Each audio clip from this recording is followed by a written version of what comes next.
사두신경으로 신앙 고백하시겠습니다.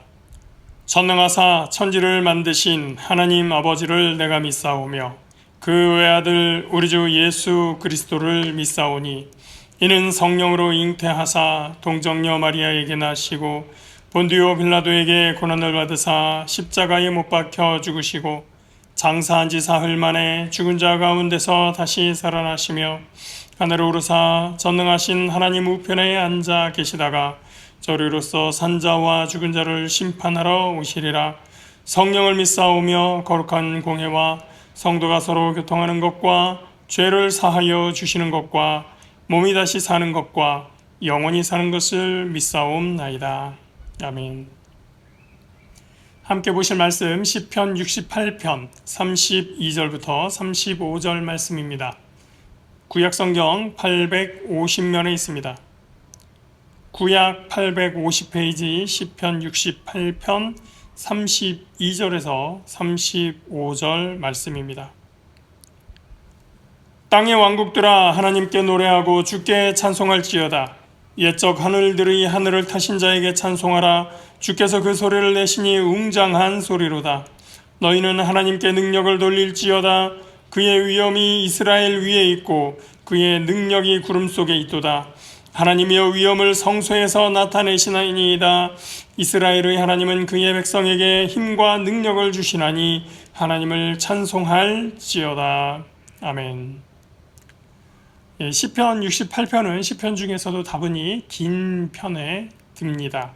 이렇게 하나의 시가 길면 전체적인 의미가 한눈에 잘 들어오지 않기도 하고, 그러다 보면 잘 알려진 성구, 요거 하나 발견했네, 그거 정도 확인하고 그 다음으로 대략 넘어가는 그런 경우들이 많이 있게 됩니다. 오늘은 그렇게 하지 않고 이 시를 전체적으로 내용을 좀 파악해 보고요, 우리도 이 시편의 노래에 동참하기를 바랍니다. 이 시편의 양식은 찬양시에 해당합니다. 하나님을 찬양한다고 할 때, 찬양시라고 할 때 그 내용이 어떤가는 또 그 시편마다 조금 다를 수가 있는데요. 시편 68편은 어떤 내용을 중심으로 하나님을 찬양할까? 그것을 알기 위해서 이 시를 요약적으로 어떻게 구성되어 있는지 한번 보도록 하겠습니다. 시편 68편의 구성은 전부 다 한 5부분 정도로 나누어서 볼 수가 있는데요.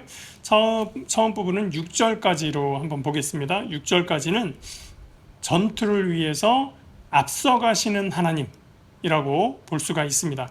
그 다음에 7절부터 14절까지는 전투에 앞장서 가셨으니까 그 전투에서 승리하시는 하나님에 대해서 노래를 하고 있고요. 그 다음에 15절부터 23절까지는 승리하신 하나님께서 이제 거룩한 처소에 좌정하신 그 모습을 노래하고 있습니다. 자, 15절에서 23절까지 좌정하신 하나님에 대해서 노래하는데, 그 다음에는 어떻게 됩니까? 24절부터 31절까지 거기 앉아 계신 하나님께로 모든 백성이, 심지어 모든 열방이 하나님께로 나아오는 모습을 보게 됩니다. 그리고 마지막 좀 전에 읽었던 32절에서 35절에서는 이제 열방을 향하여 하나님을 찬양하도록 촉구하는 그러한 내용으로 되어 있습니다. 우리가 이런 흐름으로 이 68편을 읽어가시면 도움이 되리라고 생각합니다. 먼저 1절 말씀 보겠습니다. 하나님이 일어나시니 원수들은 흩어지며 주를 미워하는 자들은 주 앞에서 도망하리이다. 하나님이 일어나신다는 표현은 성경에서 하나님을 앞세워서 출정할 때, 전쟁에 나갈 때 쓰는 말입니다. 그리고 더 옛날로 가면은 출애굽 당시에 법궤를 들고 백성들이 그 진영을 정리해서 출발할 때, 법궤가 가장 먼저 출발하도록 할 때 쓰는 말이 바로 하나님에게 일어나시기를 촉구하는 내용이 있습니다. 그 내용이 어디 있냐면 민수기 10장 35절과 36절에 있습니다. 그래서 이 부분을 법궤의 노래, 언약궤의 노래 이렇게 부르고 있는데요. 민수기 10장 35절 말씀, 36절 말씀 제가 읽어드리도록 하겠습니다.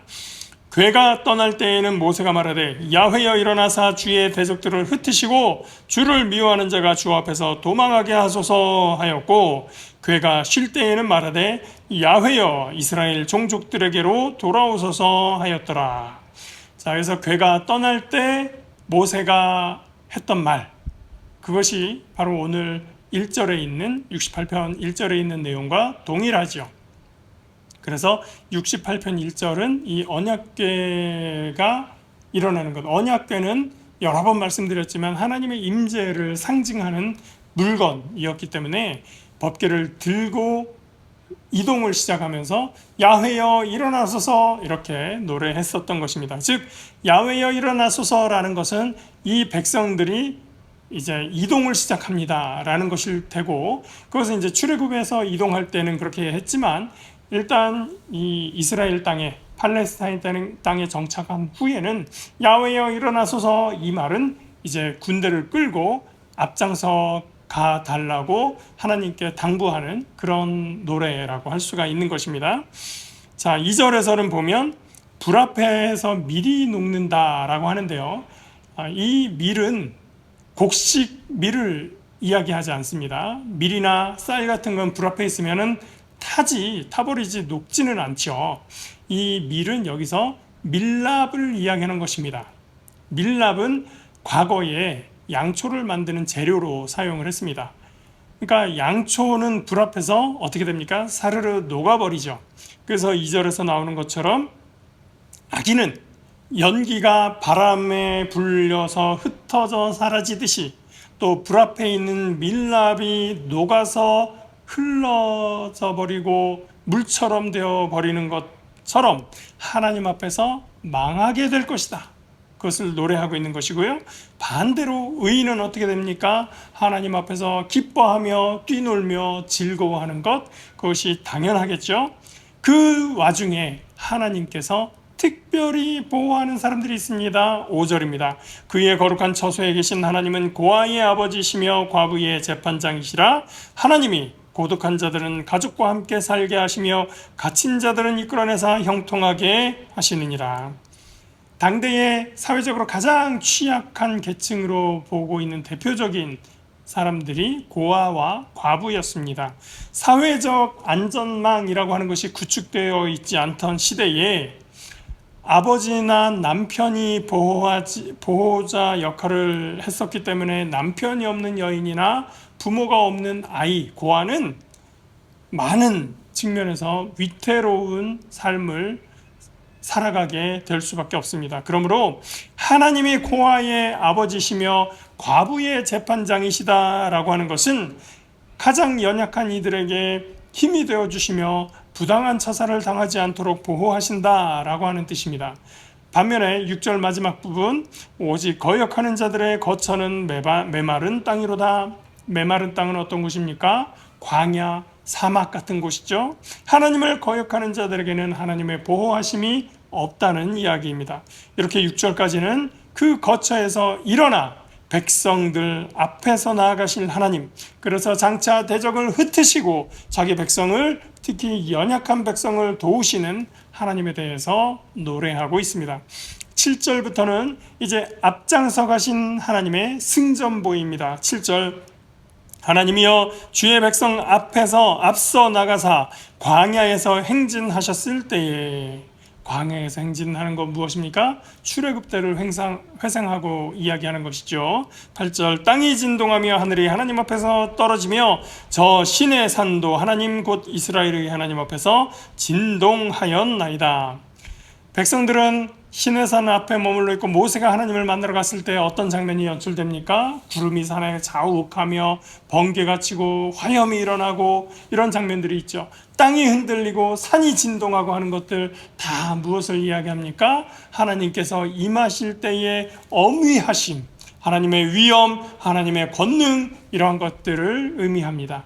하나님께서 그러한 위엄과 권능으로 적진을 향하여 나갈 때, 대적들을 만나게 될 때 어떤 일이 있겠습니까? 모든 적들은 그 모든 힘을 잃고 패망할 수밖에 없는 것이죠.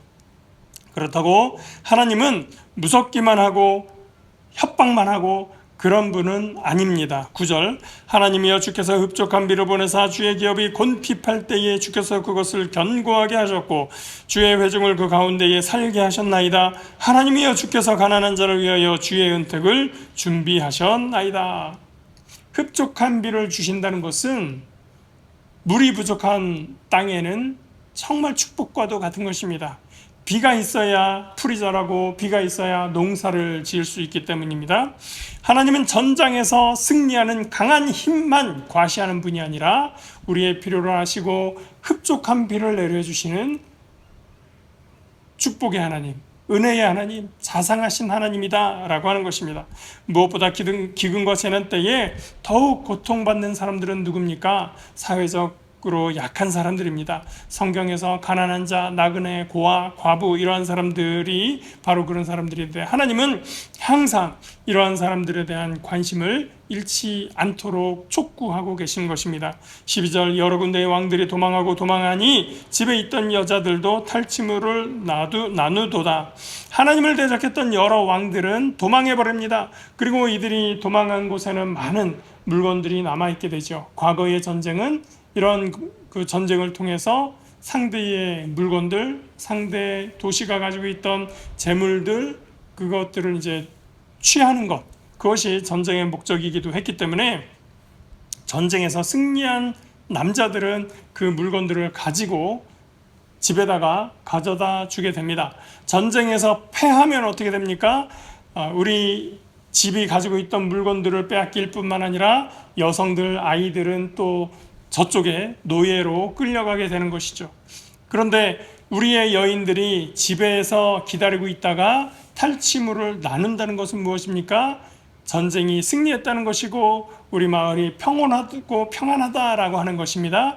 이 물건들을 나눔으로 인해서 풍요로운 삶을 살게 되었다라는 것을 이야기하는 것입니다. 이렇게 승리하신 하나님께서 이제 거룩한 산에 머무십니다. 17절 하나님의 병거는 천천히요 만만이라 주께서 그 중에 계심이 시내 산 성소에 계심 같도다. 큰 군대를 거느리시는 하나님께서 시내 성소에 계신 모습은 평안이 찾아온 상태를 묘사합니다.